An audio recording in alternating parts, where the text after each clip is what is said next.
Please be aware, in this podcast series we talk about all areas of safeguarding, which some people may find upsetting. So please make sure you're okay listening to today's topic. Be mindful of those around you, such as children, that you might not want to listen in. Hi, I'm SSS Safeguarding Director Sam Preston. And I'm former head teacher and content author Sarah Spinks. Today we're exploring the pressing issue of knife crime and the political debate surrounding it. So let's dive right in. Latest stats, the statistics recorded as knife-enabled crime show offences have risen by 5% on the previous year. So that's over 50,000 offences involving a sharp instrument. Sentencing statistics from the Ministry of Justice, they show that in the year ending March 2023, there were over 19,000 cautions and convictions made for possession of a knife or offensive weapon, and that juveniles, that's young people between the ages of 10 to 17, were offenders in 18% of cases.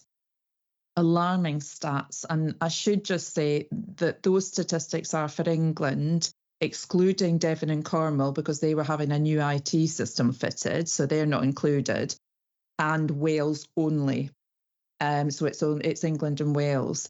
And if listeners want to explore these statistics further, they are available via the House of Commons Library. You can get all the breakdown there. So thinking about that, then what's your initial thoughts on this surge in knife-related incidents? Well, it's really deeply concerning, Sam. I think the significant increase in knife crime, especially the spike in fatal stabbings and knife point robberies, highlights the urgency of addressing this issue. You know, it's clear that decisive action is needed to ensure public safety and to protect vulnerable communities. Absolutely. Home Secretary James Cleverly, there's been, quite a bit in the press about that, has proposed legislation to tackle the problem, but the focus is on banning zombie knives and machetes. So, what are your thoughts on the focus and the proposed measures?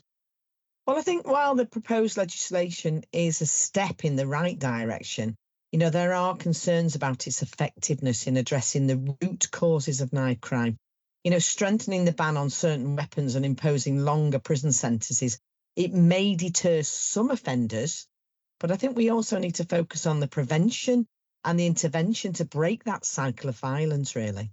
Yeah, that's such a valid point, Sarah. I mean, the opposition party, I'll say at the time of recording, the opposition party, Labour, had criticised the government's response.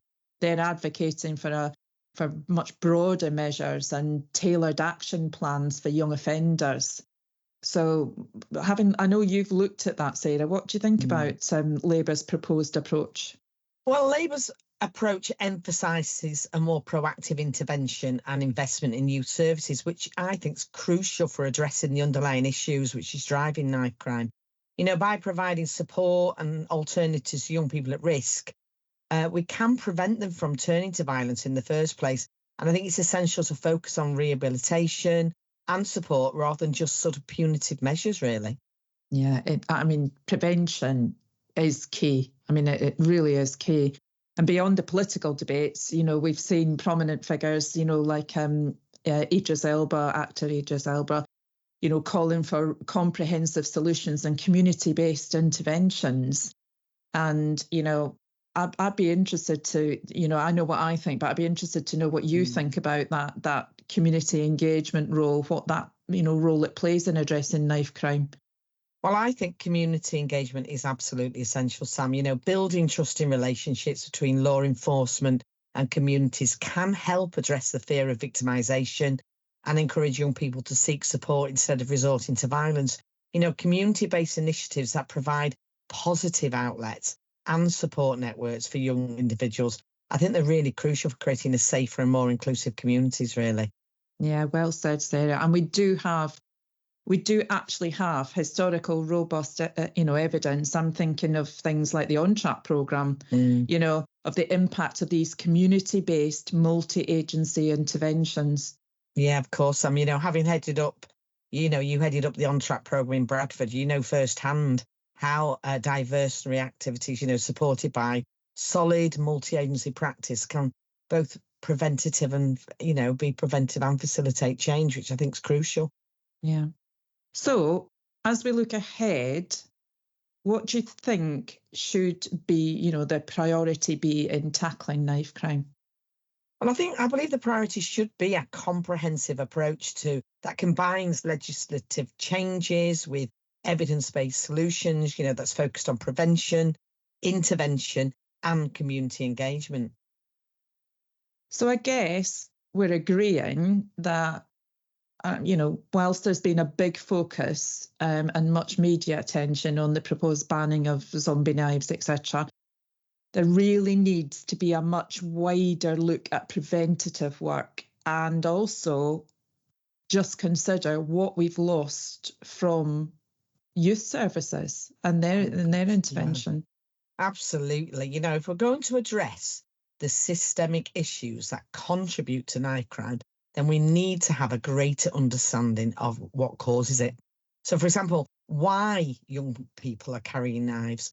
You mentioned youth services, and they've been depleted over the last 20 years. Money's been stripped away from it, and they are integral to supporting young people navigate those really difficult teenage years.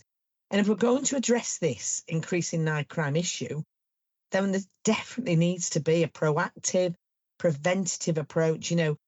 Put money into these preventative approaches. What do you think, Sam? Well, I'm reflecting back. It's been 20 years since I ran the On-Track programme, which was a joint funded programme between the DFE and the Home Office. So we were looking at what could we do to improve, obviously, the outcomes, social and educational outcomes for children, but we were also focusing on children where they were deemed to have a higher risk of entering, the youth justice system.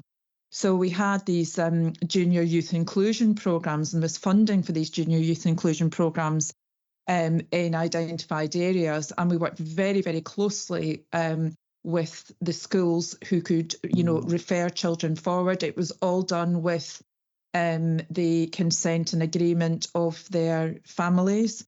And we did really proactive work, but it was done alongside the work that was actually being done by other agencies. And a big part of that work was actually engaging the children with services where perhaps there was kind of like a breakdown, if you like, in terms of what young people thought about services.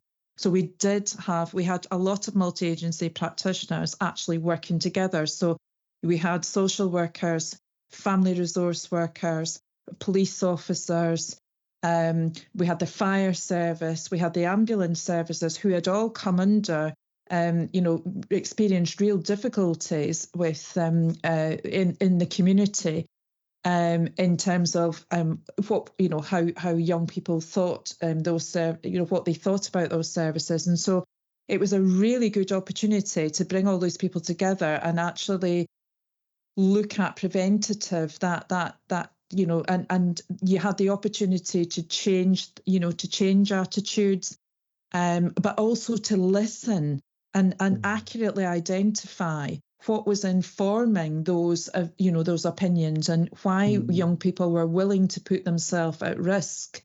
It's like a precursor in lots of ways, isn't it, to the early help system that we have now.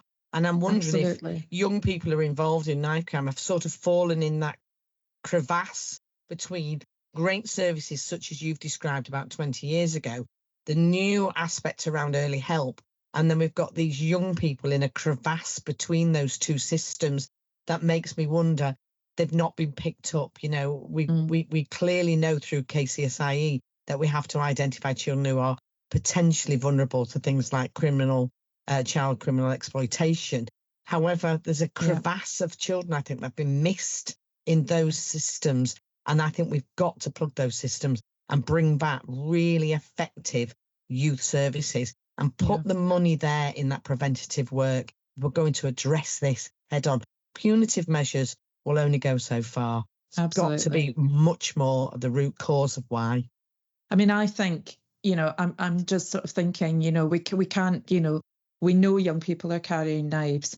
We can't make an assumption as to why. Young people are facing challenges and are being presented with challenges that are relatively new, that just weren't there 20 years ago. And I'm thinking, all the county lines. Absolutely. Social media prevalence. Absolutely. All those things. So I really think there's a bit of work to do there about really understanding the social context that exists, that almost like that framework.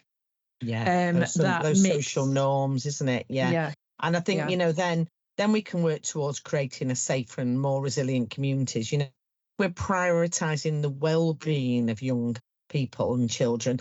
This needs to be based on a sort of better understanding of why young people carry knives, what their attitudes are to knives and knife crime, and really think about those preventative measures that are needed. It's not going to be an overnight fix, Sam. It's going to be long-term investment.